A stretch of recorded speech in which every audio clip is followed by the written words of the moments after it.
Did you know there are small claims for U.S. copyright disputes? Hello and welcome. This is private U.S. copyright attorney Eric Kelly. Similar to small claims courts all around the United States, which generally address small legal disputes of the types typically seen on shows like Judge Judy or the People's Court, there is now also a small claims dispute forum for handling copyright claims. In this video, I'll go over some of the key points to know about copyright small claims disputes that are handled before a body known as the CCB, where CCB stands for the Copyright Claims Board. The CCB, or the Copyright Claims Board, is part of the United States federal government, specifically part of the Library of Congress. And note this video is relevant as of May 2023. Okay, let's get into this one. Okay, so here's the basic key points about small copyright claims before the CCB, the Copyright Claims Board, and I'm going to hit on 6 different such key points. Number 1, a winning participant of a small copyright claim before the CCB is limited to recovering a maximum of up to $30,000, 30,000 US dollars. Number 2, a participant in a small copyright claim before the CCB might be able to get up to $5,000 of their attorney fees covered by the other side, the other party, if the other side, the other party, had acted in bad faith during that small copyright claim proceeding before the CCB. Number 3, and this applies to both parties, participation in a small copyright claim before the CCB is completely voluntary. It's not mandatory. So both parties to a small copyright claim proceeding before the CCB have to agree to participate in that proceeding.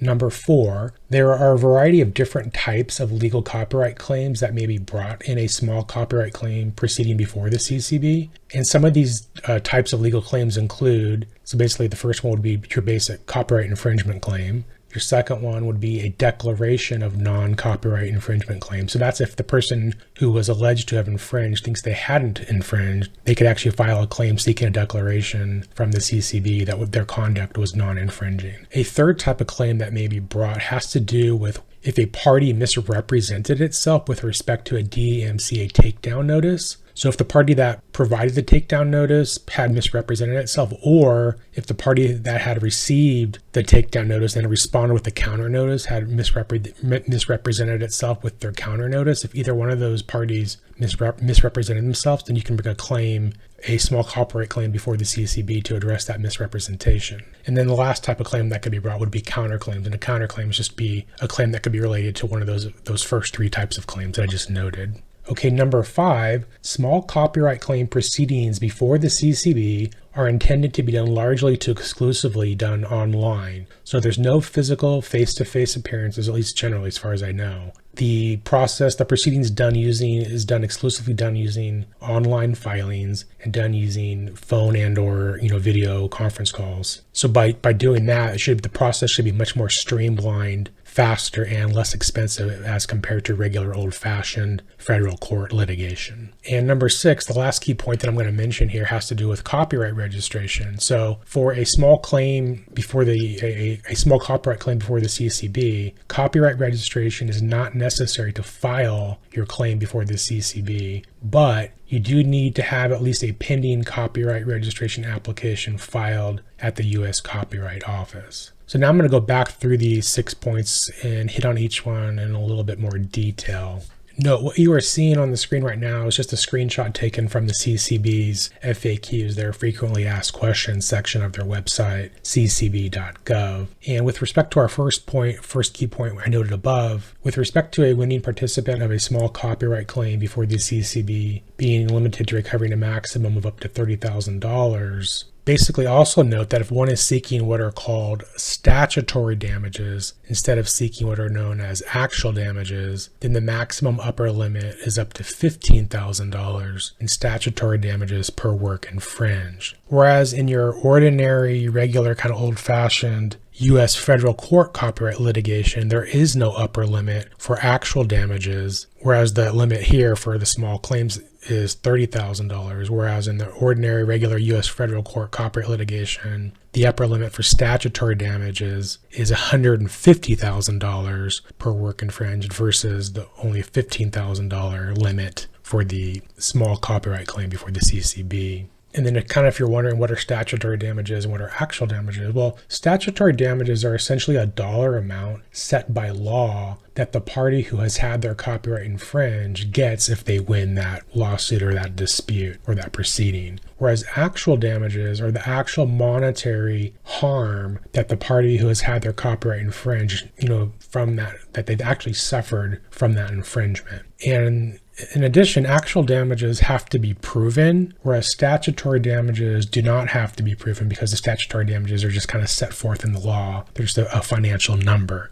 And sometimes the actual damages can be very small, or they can even be zero. So because actual damages have to be proven because they're often small to zero, for those reasons, going after statutory damage is often preferred over going after actual damage. But you also should note that you cannot get both statutory damages and actual damages. It's one or the other. If you have the option to go after both, you have to pick one or the other. And sometimes statutory damages are not even an available option if your copyright registration was not done in a timely manner with respect to when the infringement occurred, the copyright infringement occurred. Referring to the second main key point about recovery of attorney fees, what you're seeing on the screen right now is just a screenshot taken from the CCB's FAQ section on their website pertaining to the recovery of attorney fees. Note, recovery of one's attorney fees is not the norm. It's not typical. Recovery of one's attorney fees only applies in exceptional situations where the other side, the other party in the proceeding had acted in bad faith. If the other side had acted in bad faith, then you may be able to get up to $5,000 to cover your attorney fees from the other side. Or you may get up to $2,500 if you were representing yourself and you did not have an attorney representing you in the proceeding. Referring to the third main key point about proceedings before the CCB being voluntary and not mandatory for both parties, again, what you're seeing on the screen right now is just a screenshot taken from the CCB's FAQ section pertaining to this third key point. The reason that participation in proceedings before the CCB is voluntary and not mandatory for both parties is because in many situations, the U.S. federal Constitution and several U.S. federal laws create a right for a jury trial as well as a constitutional right for due process. But proceedings before the CCB never involve a jury trial. So because of this, then proceedings before the CCB must be voluntary and not mandatory for both parties. So in order for there to be a proceeding before the CCB, both parties are going to have to agree to participate in that proceeding. If the respondent doesn't want to participate, they can opt out of the proceeding.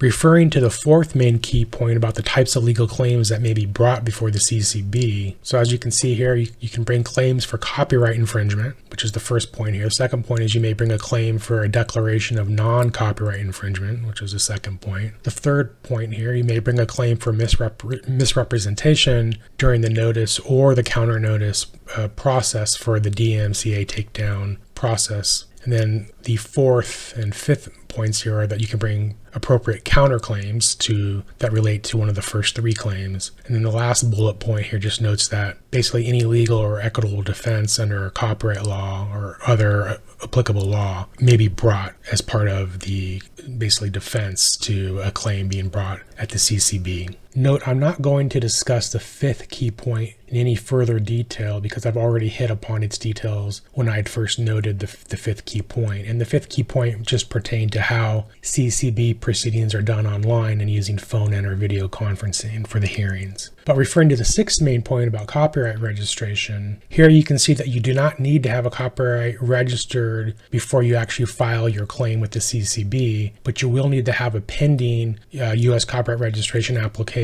before the U.S. Copyright Office along with your filed CCB claim. And then you can see here in the bottom paragraph here, the second paragraph, how what's going on with the CCB is completely different than the requirements for your regular ordinary U.S. federal court copyright litigation, where in that situation you absolutely do have to have your copyright registered before you file your lawsuit in U.S. federal court. Okay, so let's now talk about why one might consider using a small copyright claim before the CCB. So if you're the claimant, that's the person who would actually be initiating this process, one who files the claim. Now, if you're the party who has had their copyright infringed and you think your damages, the harm that's occurred to you because of this copyright infringement is $30,000 or less, then that certainly would be a number one reason to consider doing or using a small copyright claim before the CCB. And or a second point, or a second reason why you would want to do this is because you want to use a dispute resolution system that is intended to be faster, simpler, less complicated, less expensive versus your kind of ordinary, regular U.S. federal court copyright litigation, which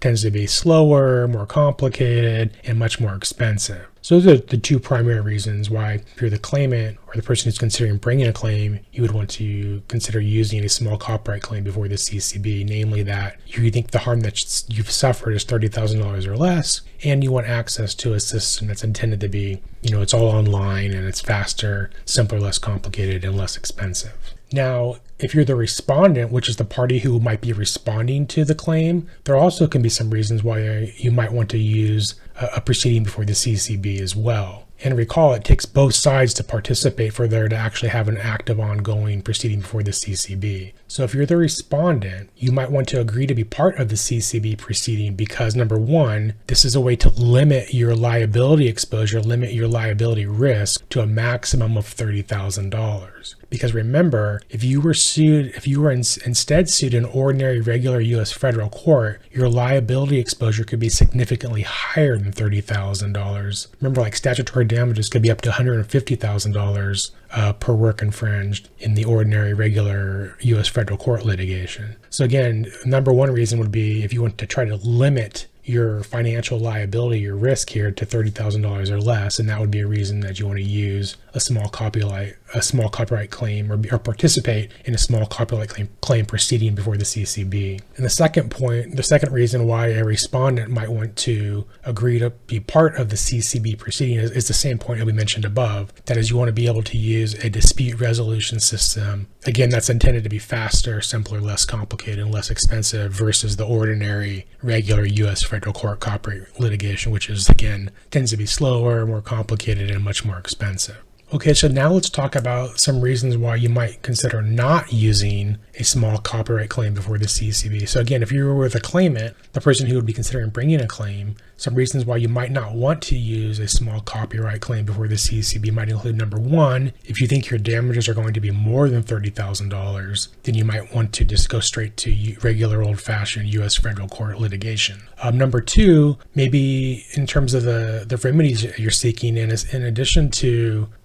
seeking a financial damages, you might also want what's called an injunction. And an injunction is basically an order from the court that states that the infringer has to stop what they were doing. And with the CCB proceedings, you cannot get injunctions, whereas in U.S. federal court litigation, you can get an injunction. So if it was important for you to get an injunction as part of one of your remedies, then you might not want to use a small copyright claim before the CCB. Instead, you might want to do the regular U.S. federal court litigation. And then a third reason that you might not want to use a proceeding before the CCB would be if you want a jury trial. If there's a reason that's important for you to get a jury trial, then again, you would not want to use a proceeding before the CCB because there are no jury trials, and instead you'd want to pursue your case in U.S. federal court. And then a fourth reason why you might not want to do a proceeding before the CCB is because you either want or need to have more complicated discovery. And discovery is the period of litigation where you're basically gathering information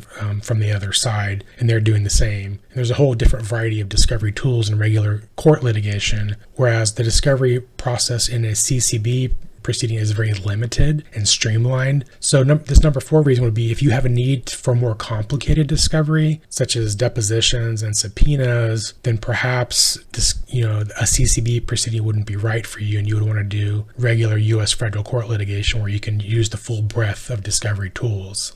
Okay, so let's then talk about why a potential respondent, the person who might be receiving a claim, who would typically be called a defendant in regular U.S. federal court litigation, might not want to opt in to the proceeding before the CCB. So the number one reason would be that defendant or potential defendant wants a jury trial. And again, as we noted, there's no jury trials before the CCB. So if that's an important part of a defendant's defense, then they might want to opt out of a CCB proceeding and instead elect to be, or rather they'd prefer to be sued in U.S. federal court where they can have a jury trial and a jury will hear all their legal defenses. And the number two reason why a respondent or the defendant might not want to participate in a CCB proceeding would again be because that defendant's defenses might be rather complicated, and so they might need the more complicated discovery tools like, depositions or subpoenas, requests for admissions, things of that nature that aren't necessarily available in the discovery in a CCB proceeding, which is more limited. So again, that second reason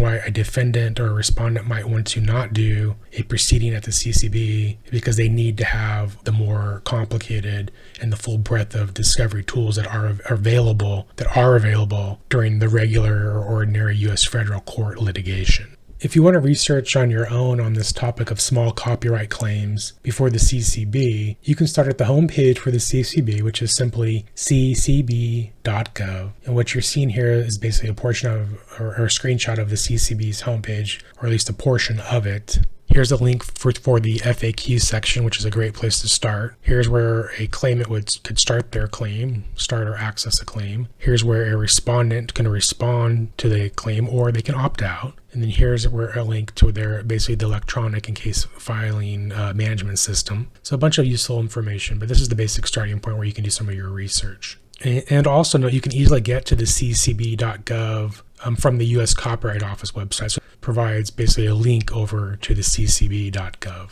For example, here's the homepage for the Copyright Office, copyright.gov. And then to get over to the ccb.gov, you'd come over here to the About. You'd click on About.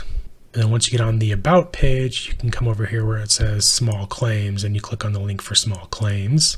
And then from the Small Claims page of the Copyright Office's website, this is their page about small claims. So Home, About, Small Claims, some basic information about the CCB, and then below, if you scroll down, you can then basically click, and it'll take you directly to the ccb.gov website, which is what we just saw previously. Okay, so let's wrap this video up. This has been private U.S. copyright attorney Eric Kelly, and I do work with clients from all over the world and all over the United States. And as noted, I'm a copyright attorney, but I'm also a trademark and patent attorney. Copyrights have been the subject matter of this particular video, and copyrights deal with protecting creative work, things like videos and photos, music, literary works, things of that nature. Trademarks are an entirely different intellectual property tool, and trademarks generally protect brands and branding. And then lastly, you have patents, and patents are an entirely different intellectual property tool. Patents are there to protect novel and non-obvious inventions, essentially new products and things of that nature. And then lastly, you can see some contact information for me if you'd like to reach out to me regarding various intellectual property matters. Thank you. Please like this video and subscribe to my channel to help me reach others about intellectual property matters. And here's some of my suggested videos on U.S. copyright issues. Thank you.